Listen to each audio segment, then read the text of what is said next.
इतना बड़ा बवाल मचा हुआ है। इंडियन आर्मी के चीफ हैं और तीनों सेनाओं के प्रमुख हैं, वो सभी कह रहे हैं कि भाई इसका बहुत फायदा है राष्ट्र हित के लिए और देश हित के लिए। देश के प्रधानमंत्री भी बात करें। आप बताइए, आपने खुद इंडियन आर्मी में रहे हैं, आप रिटायर्ड फौजी हैं, इसका फायदा या नुकसान है? इसका 100% नुकसान ही नुकसान है जी। और सबसे ज्यादा नुकसान इंडियन आर्मी को ही है। क्यों? क्योंकि ये बोल रहे हैं ट्रेनिंग, एक तो ट्रेनिंग कम होगी, 6 महीने ट्रेनिंग होगी। 6 महीने में कभी भी एक संपूर्ण सैनिक तैयार नहीं होता, अनट्रेंड सैनिक रहेगा, वो पूरा ट्रेंड नहीं हो सकता। आजकल तो नए नए टाइप के वेपन आए हुए हैं, उनका कोर्स करने में ही बंदे का 1 साल निकल जाता है। 6 महीने में बंदा कैसे ट्रेंड हो जाएगा? उसको भी छोड़िए आप, अगर एक अनट्रेंड बंदा आप उसको बॉर्डर पे भेजोगे तो नहीं कर सकता वो वहां पे नौकरी। उसके लिए आपको कम से कम भी 4 साल पहले ट्रेनिंग की जरूरत होती है। 1 साल ट्रेनिंग चाहिए आपको डेजर्ट में रहने की, राजस्थान रेगिस्तान का एरिया। 1 साल की ट्रेनिंग चाहिए आपको हाई एल्टी एरिया में रहने की, चाहे उड़ी है, श्रीनगर ये एरिया है। 1 साल ट्रेनिंग चाहिए आपको हाई एल्टीट्यूड जैसे ग्लेशियर वगैरह है इन पर रहने की। तो 3 साल तो ट्रेनिंग के ये हो गए, 1 साल ट्रेनिंग का वैसे हो गया, और ये तो टोटल नौकरी ही 4 साल कर रहे हैं जिसमें ट्रेनिंग भी शामिल है। तो एक अनट्रेंड सोल्जर कैसे आर्मी के लिए फिट हो सकता है? और ऊपर से कुछ एक ये बोलते हैं जो उद्योगपति हैं, ये बोलते हैं इनको ये देंगे, नौकरियां देंगे, कुछ देंगे। एक संपूर्ण ट्रेंड सैनिक कितने 25 लाख के करीब सैनिक अपने देश के अंदर जो पेंशन आए हुए हैं, कितनों को इन्होंने नौकरी दे दी? सबसे बड़ा सवाल है। हमारे देश राज्य का मुख्यमंत्री साहब ही बोल रहा है कि हम इनको हाथों हाथ लेंगे, सरकारी नौकरी मिलेंगे। पहले तो मुख्यमंत्री साहब ये बताइए सरकारी नौकरी बची कहां पे है? एक सरकारी नौकरी फौज की बची थी, उसको भी आपने डीसी रेट पे कर दिया। और एक 4 साल की नौकरी, उस पे दूसरा कानून ये बना दिया। एक कानून होता था सेना का, अगर आप एक सेना में भर्ती हो गए और आपको दूसरी नौकरी मिल गई, दूसरी नौकरी में अगर आपकी सेना की तनख्वाह से 1 रुपया भी ज्यादा है तो आप स्वैच्छिक घर आ सकते थे, सेना का कोई ऑब्जेक्शन नहीं होता था। अभी इन्होंने कर दिया 4 साल कंपलसरी है। अगर 4 साल के ड्यूरेशन में आपको कोई दूसरी नौकरी भी मिलेगी ना तो आप छोड़ के नहीं आ सकते। मतलब एक बंदे को बांध दिया गया। एक बच्चे का पीक का साल होता है 18 साल से लेके 22 साल तक। उसी में युवा के बहुत सपने होते हैं कि मैं वहां पे नौकरी करूं और अच्छे से अच्छी नौकरी करूं, और उन सालों को ये खो देंगे आर्मी के अंदर। ये बोल रहे हैं जो अग्निपथ अग्निवीर है, उसमें अगर उसको गुम कर देंगे बच्चा करेगा क्या? 22-23 साल के बाद वो अगर आएगा बाहर की सिविल की दुनिया में आएगा, कोई बंदा 21 साल का भी भर्ती होगा, अरविंद 23 साल तक को 22 साल का भर्ती होगा, और वो 26 साल का होके आएगा, वो क्या करेगा? जो उसके साथ वाले हैं बहुत आगे जा चुके होंगे, फिर वो पछताएगा इस चीज को। तो ये डीसी रेट की नौकरी सेना में कामयाब नहीं है। अच्छा दीपक भाई, जब आर्मी के चीफ ही जब लाइव हो रहे थे, वो कह रहे थे कि योजना तो कई साल पहले बननी थी जी। इजराइल जैसे देशों के उदाहरण दे करके कि भाई कंपलसरी है, जैसे इजराइल में 2 साल नौकरी करनी, तो हमारे यहाँ पर भाई 4 साल देश में युवा न ज्ञान हो जाएगा हथियार चलाने का। राष्ट्र के ऊपर जब भी कोई समस्या आएगी तो तैयार रहेंगे। तो मतलब नौजवानों को मजबूत करने के लिए और देश को मजबूत करने के लिए और देशों की तरह इसका जरूरी है, राष्ट्र हित के लिए बहुत ज्यादा। राष्ट्र हित के लिए इन्होंने उदाहरण दिया इजराइल का, तो इजराइल का फिर उदाहरण दो तो पूरा दो, आधा अधूरा उदाहरण क्यों देते हो? वहां पर तो अगर कोई नेता मंत्री भी है उसको भी 2 साल कंपलसरी है सेना में जाना। हमारे कितने नेता जा रहे हैं, और वहां पर 2 साल कंपलसरी ऑफिसर के लिए भी है चाहे जवान के लिए भी है। अभी अग्निवीर योजना लेके जवानों के लिए आए हैं, ऑफिसरों के लिए भी लागू करो। एक सेना, एक हमारे देश की एक ही सेना है, उसमें एक ही नियम होता है। उसमें 2 टाइप के नियम क्यों है? ऑफिसर के लिए परमानेंट है, एक जवान के लिए 4 साल की नौकरी है। सबसे पहला भेद यहाँ पे हो गया। जबकि एक आर्मी के, इंडियन आर्मी का प्राउड है, पूरे वर्ल्ड के अंदर हमारी सबसे तगड़ी आर्मी है, और उसी आर्मी में ये 2 नियम लागू कर रहे हैं। पहला मतभेद तो यही हो जाएगा। दूसरी चीज, सेना का सबसे बड़ा नियम होता है नाम, नमक और निशान। जब एक बंदा सेना में 17 साल, 20 साल, 25 साल, 30 साल नौकरी करता है ना, उसका एक दिली लगाव हो जाता है। पेंशन आने के बाद भी हमारा गेट टुगेदर होता है हर साल।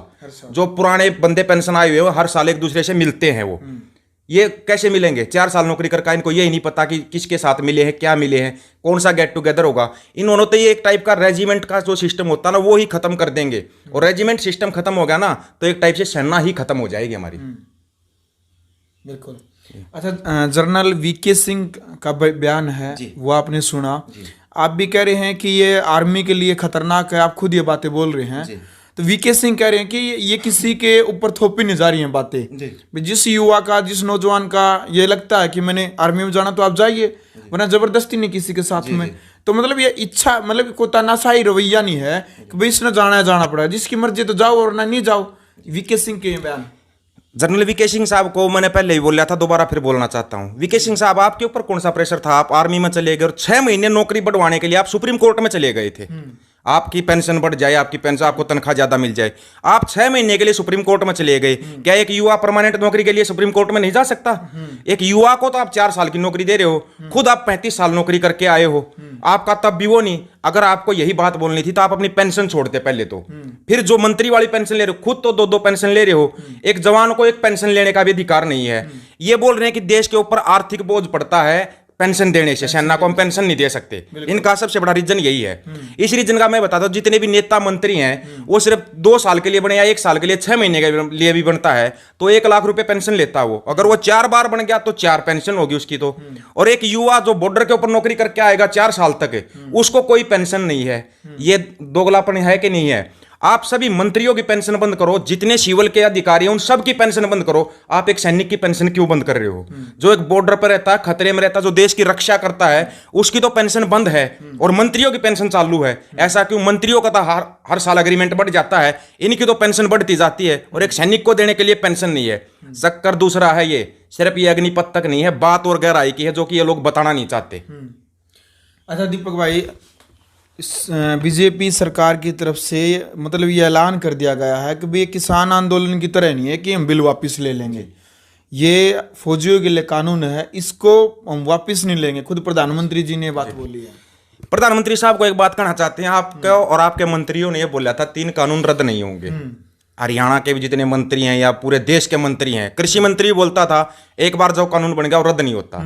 अब यहां पर सोचना युवाओं को है, किस तरीके से किसानों ने कानून रद्द करवाए थे, बिल्कुल शांतिपूर्वक तरीके से बैठ के और शांतिपूर्ण तरीके से अपना प्रेशर डाल के, एक प्रेशर ग्रुप बनता है, प्रेशर ग्रुप बना के इतना प्रेशर दिया था, तब जागो 3 कानून रद्द हुए थे। ये बोल रहे कानून रद्द नहीं होगा। कानून रद्द होगा, कानून हर कानून संसद से ही पास होता है, ये सबको पता है। कानून आर्मी पास नहीं करती, कानून संसद पास करती है। ये कानून भी संसद से पास हुआ है। अगर युवा अगर थोड़े से भी जागरूक हो जाएं, युवाओं से मैं यही अपील करता हूं, आप शांतिपूर्वक तरीके से जिस राज्य में आप कर रहे हैं, जिस भी डिस्ट्रिक्ट में आप कर रहे हैं, आप वहीं पर अपनी एक जगह बनाइए, वहां पे बैठिए और लोगों को जागरूक कीजिए, अपने साथ जोड़िए, लोग आपके साथ जुड़ेंगे। ऐसे नहीं कि किसानों ने एकदम से चले थे और दिल्ली जाकर बैठ गए थे। 6 महीने तक उन्होंने जगह जगह पे धरने दिए थे, शांतिपूर्वक बैठे थे, लोगों को जागरूक किया था, तब जाके इतना लंबा आंदोलन चला था। अगर आपको लंबा आंदोलन चलाना है तो आपको पहले शांतिपूर्वक अपने अपने डिस्ट्रिक्ट में बैठना पड़ेगा, उसके बाद आप सोचना। जब पूरा देश आपके साथ खड़ा हो जाता है तब आप चाहे दिल्ली जाओ चाहे कहीं जाओ, ये कानून रद्द होंगे। देश आज के समय पर पूरे युवा के साथ जुड़ा हुआ है, लेकिन युवा पता नहीं क्यों ना तो किसान आंदोलन में घर से बाहर निकला था, ना अभी जब उनके लिए जो कानून लागू हो रहे हैं, कानून तो उन्हीं के लिए आया है, उनके भविष्य के लिए बुजुर्ग लड़ने के लिए तैयार हैं, युवा लेकिन पता नहीं कहां पे सोया हुआ है। ये समझना युवाओं को पड़ेगा कि ये आपके भविष्य का सवाल है, आपको आना पड़ेगा। ठीक है, किसान आंदोलन में हमने सोचा था कोई बात नहीं, युवा है, कहीं कोई केस ना लग जाए। अरे अभी भी केस लगे हुए हैं, अभी 20,000 प्लस केस लगे हुए हैं युवाओं के ऊपर हरियाणा में।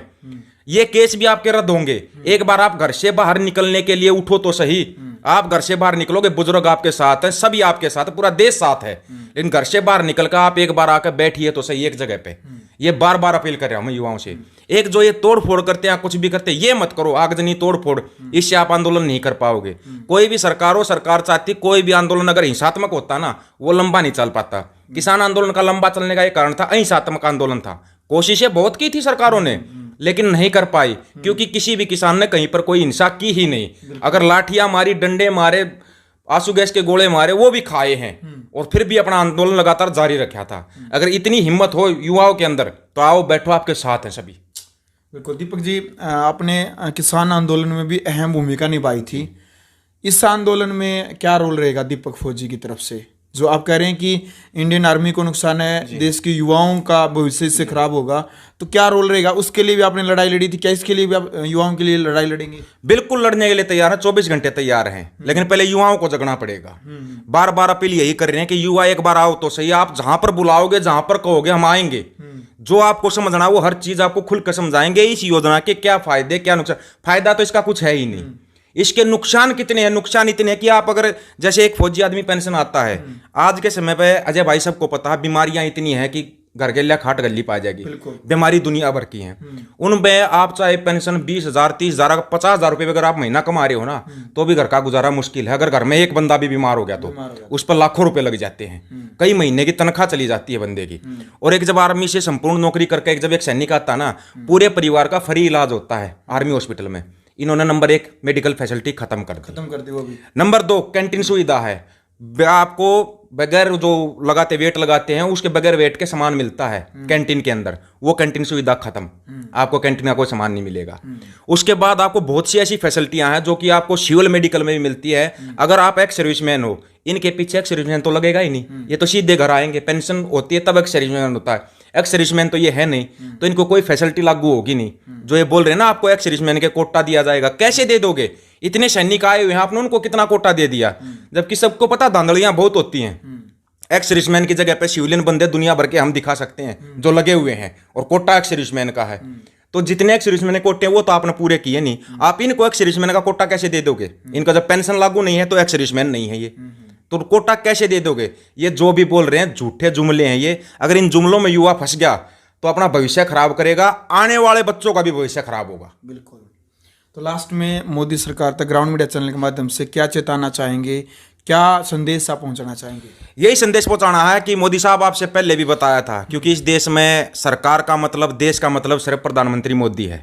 तो मोदी साहब से एक हाथ जोड़कर रिक्वेस्ट है, आपने पहले पंगा लिया किसानों से, बोला था कि कानून रद्द नहीं होगी, वो हो गए, वो था देश का किसान। देश में 2 ही नारे हैं, जय जवान जय किसान। अब आपने जवानों से पंगा ले लिया।